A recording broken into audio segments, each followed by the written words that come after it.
Grâce aux conditions de paix et de dialogue dans lesquelles nous vivons, il nous est devenu difficile d'appréhender la question de l'hérésie. Au moment où nous pourrions être tentés de qualifier d'hérétique telle personne, telle secte ou tel courant d'opinion, il nous semble que nous portons là atteinte à la liberté de conscience. C'est pourtant dans la lutte contre les hérésies que l'Église a été amenée à formuler les vérités éternelles qui sont sa raison d'être ici-bas. Si l'on se réfère au premier millénaire de l'Église, on remarque que les hérésies christologiques qu'elle a eu à comprendre, à affronter et à vaincre ont toutes un point commun. Elles contestent, nuancent ou aliènent l'une des deux natures de la personne de Jésus-Christ. Quand je demande à telle ou telle assemblée de chrétiens orthodoxes ou catholiques si c'est la nature divine ou la nature humaine qui était en cause, ils répondent invariablement que c'est la divinité de Jésus et non son humanité qui a pu être une occasion récurrente d'affrontement. À notre époque, en effet, personne ne conteste qu'un homme appelé Jésus ait existé, qu'il ait prêché et qu'il soit mort sur la croix. Alors que bien peu, même parmi les chrétiens culturels, osent affirmer haut et fort qu'à leurs yeux, cet homme est Dieu. Mais dans les premiers siècles du christianisme, en des temps où la vérité n'était pas captive de la certitude scientifique, c'est exactement l'inverse qui s'est produit. L'ensemble des chrétiens croyaient et confessaient la divinité du Christ, mais c'est son humanité qui était un sujet permanent de controverse et de scandale. La question dominante n'était pas de savoir si le Christ était bien Dieu, mais si ce Dieu avait bien été un vrai homme. C'est la question qui a agité les Ariens et après eux les monophysites, mais également les disciples d'Apollinaire de Laodicée, autant de remarquables théologiens que nous prenons à tort pour des rebelles à la divinité du Christ, alors qu'ils ne doutèrent avec acharnement que de son humanité. Si vous souhaitez savoir pourquoi l'humanité de Jésus a soulevé tant de doutes et pourquoi l'Église, en la réaffirmant sans cesse, a gardé le dépôt de la foi, restez avec moi et soyez attentifs.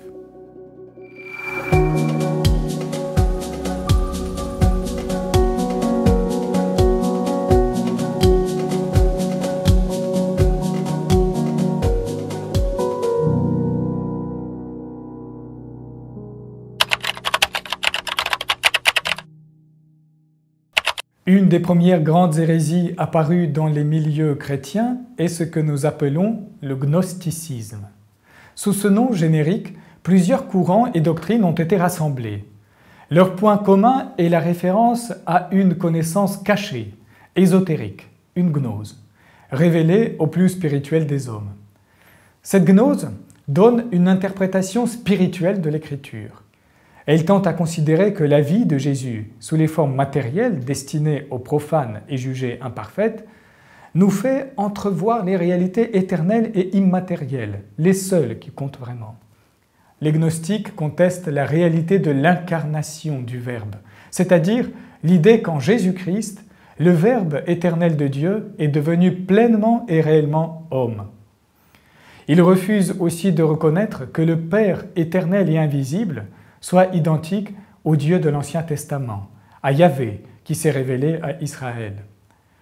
Ils ont en commun avec leurs héritiers passés comme actuels de séparer plus ou moins radicalement le monde spirituel, qui serait celui des vérités pures et s'ouvrirait sur Dieu, et le monde matériel, acquis au mal.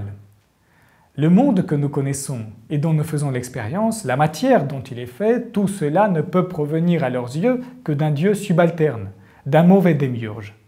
Seul le spirituel à l'état pur, absolument immatériel, peut être l'œuvre du Dieu suprême, invisible et éternel. C'est la raison pour laquelle la spiritualisation du chrétien passe pour eux par sa désincarnation. Cette contestation de la réalité de l'incarnation est apparue dès les temps apostoliques. Les lettres de l'apôtre Jean dans le Nouveau Testament en témoignent.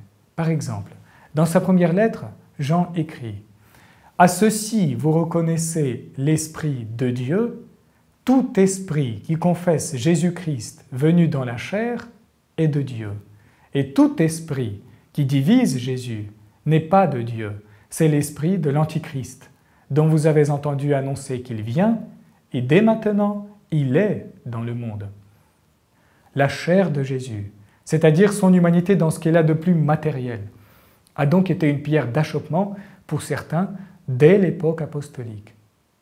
Pour de nombreux chrétiens, nourris par des doctrines spiritualisantes, il était impossible d'admettre que le Christ puisse partager avec eux la chair réelle, avec tout ce que cela implique, la faim, la soif, la souffrance, l'ignorance, la peur, l'angoisse, la tristesse, la colère, la douleur. Comment le Logos, le Verbe de Dieu, pourrait-il prendre part à ces viles manifestations de la matière, à l'humanité grossière et corruptible? Pourtant, Saint Jean est très clair. Le Verbe s'est fait chair et il a habité parmi nous. Tous les évangélistes se sont appliqués à démontrer avant tout la réalité de l'humanité du Christ, en passant la plupart du temps sous silence sa divinité. Le cœur du message évangélique est l'annonce de la passion, de la mort et de la résurrection de l'homme Jésus. Saint Paul fait aussi de l'annonce de la réalité de l'humanité de Jésus le point central de sa prédication, comme il le déclare dans l'ouverture de sa lettre aux Romains. Paul, serviteur de Jésus-Christ, appelé à être apôtre, mis à part pour annoncer l'évangile de Dieu. Cet évangile, qu'il avait déjà promis par ses prophètes dans les Écritures saintes, concerne son Fils, issu selon la chair de la lignée de David, établi selon l'Esprit Saint, Fils de Dieu, avec puissance, par sa résurrection d'entre les morts, Jésus-Christ, notre Seigneur. La plus grande hérésie trinitaire, l'arianisme, que nous avons déjà évoquée, est née, elle aussi, de ce refus de reconnaître que Jésus est pleinement homme. Ce que je dis est paradoxal, dans la mesure où l'image courante, véhiculée au sujet des Ariens, fait d'eux les négationnistes de la divinité de Jésus. Cette image n'est pas exacte. À l'instar des gnostiques, les Ariens n'ont jamais contesté que Jésus ait été Fils et Verbe de Dieu. En revanche, ce qu'ils ont toujours refusé, c'est de voir en lui l'homme en tout point semblable à nous, c'est-à-dire doué d'un principe directeur, d'une volonté et d'une opération humaine. Pour les Ariens, comme pour un certain nombre d'autres hérétiques, Jésus n'avait que le corps humain, il n'avait pas l'âme humaine. Son principe directeur était donc le Logos, le Verbe de Dieu. Or, le Logos qui souffre, qui pleure, qui avoue son ignorance, qui a faim, qui est dans l'angoisse, ne peut pas être identique par nature à Dieu le Père. Ainsi, en refusant de voir en Jésus l'âme humaine et la volonté humaine, les Ariens ont fini par nier l'égalité entre le Logos et le Père. Au VIe siècle, Facundus d'Hermiane, théologien du nord de l'Afrique, dira que les Ariens transformaient ce qui avait appartenu à l'humanité du Christ en outrage à sa divinité. Oui, parce que les gnostiques et tous ceux qui ont été contaminés par leurs idées, Dieu sait qu'ils ont été et sont encore nombreux dans les milieux chrétiens, considèrent la matière et l'humanité comme un outrage à la divinité.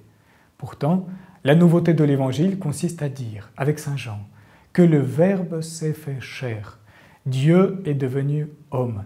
Il est devenu homme avec un corps et une âme, avec une volonté et une opération humaine. Certes, Jésus n'a pas connu de péché, mais il n'en a pas moins assumé une humanité atteinte par les conséquences du péché. Au premier millénaire du christianisme, presque à chaque siècle, des voix se sont élevées contre la réalité et la plénitude de l'humanité de Jésus. Ariens et apollinaristes au IVe siècle, monophysites au 5e et 6e, monotélites au 7e, iconoclastes au 8e, et ainsi de suite. À tous, l'Église a toujours appelé, par la voix des pères réunis en 451 en concile œcuménique à Chalcédoine. Nous confessons un seul et même Fils, notre Seigneur Jésus-Christ, le même parfait en divinité et le même parfait en humanité, le même vraiment Dieu et vraiment homme, composé d'une âme raisonnable et d'un corps, consubstantiel au Père selon la divinité, et le même consubstantiel à nous selon l'humanité, en tout semblable à nous sauf le péché, avant les siècles engendré du Père selon la divinité, et au dernier jour, le même, engendré pour nous et pour notre salut de la Vierge Marie, Mère de Dieu selon l'humanité, un seul et même Christ, Fils et Seigneur, l'unique engendré, reconnu en deux natures, sans confusion, sans changement, sans division et sans séparation. Si Jésus n'est pas Dieu, il n'a pas rétabli l'harmonie entre la divinité et l'humanité en sa personne. S'il n'est pas vraiment homme, sa résurrection et son œuvre ne nous concernent pas. Parce que, comme dit saint Grégoire de Nazianze, le théologien, ce qui n'est pas assumé n'est pas sauvé. Si ce n'est pas un vrai homme qui est ressuscité, alors en quoi cela me regarde-t-il ? S'interroge saint Grégoire. La foi orthodoxe consiste à confesser que Dieu, dans sa plénitude, est devenu pleinement homme et que cet abaissement de Dieu a été la raison de l'élévation de l'homme. Voici comment Grégoire de Nazianze résume notre foi. Nous ne séparons pas l'homme de la divinité, mais nous confessons un seul et le même, qui d'abord n'était pas homme, mais seulement Dieu et Fils de Dieu avant tous les siècles, sans mélange de corps ni de ce qui est corporel, et qui finalement est aussi homme, assumé pour notre salut, passible selon la chair, impassible selon la divinité, limité selon le corps, sans limite selon l'esprit, à la fois terrestre et céleste, visible et accessible seulement à l'esprit, saisissable et insaisissable, afin que par le même, homme tout entier et Dieu, l'homme soit restauré tout entier de sa déchéance causée par le péché. Et que ce mélange ou cette fusion entre la divinité et l'humanité ne soit pas calomnié, ajoute saint Grégoire, comme un vœu pour les générations des chrétiens à venir. En effet, nous, disciples du Christ, nous ne sommes pas adversaires de la matière, puisqu'elle est l'œuvre du même Dieu qui nous a créés et sauvés. Nous ne sommes pas adversaires de la chair, mais seulement de ses passions destructrices. Nous ne sommes pas ennemis du monde en tant que cosmos et œuvre de Dieu, mais étrangers au monde en tant qu'ensemble des voluptés et des jouissances de l'homme fermé sur lui-même et coupé à la fois de Dieu et du reste de sa création. En annonçant la résurrection de Jésus, nous annonçons le salut et la résurrection de la chair humaine, de l'humanité dans ce qu'elle a de plus réel et palpable, mais délivrée de la corruption du péché, de la décomposition causée par les divisions et les passions, libérée de la prison de l'égoïsme et de l'autosatisfaction. Il ne nous appartient pas de soustraire notre chair, la matière et le monde au salut. C'est là l'œuvre du mauvais ange, de celui qui s'oppose dès le début à la création, en laquelle il voit un amoindrissement de la gloire divine. C'est là également l'œuvre des antichrists, contre lesquels l'apôtre Jean nous met en garde, et qui annonce un salut conditionnel. C'est là l'œuvre de tous ceux chez les chrétiens qui souhaitent secrètement que ce soit le péché et non la grâce qui surabonde, et qui espèrent la victoire de la mort sur notre chair, sans comprendre qu'alors c'est notre âme aussi qui serait digérée, et qu'alors le sacrifice du Christ aurait été vain. Comme l'Église le répète invariablement dans la fidélité à l'Évangile, nous croyons et nous prêchons le salut complet et le devenir divin de l'homme assumé, aimé et sauvé par Jésus-Christ, pleinement Dieu et pleinement homme.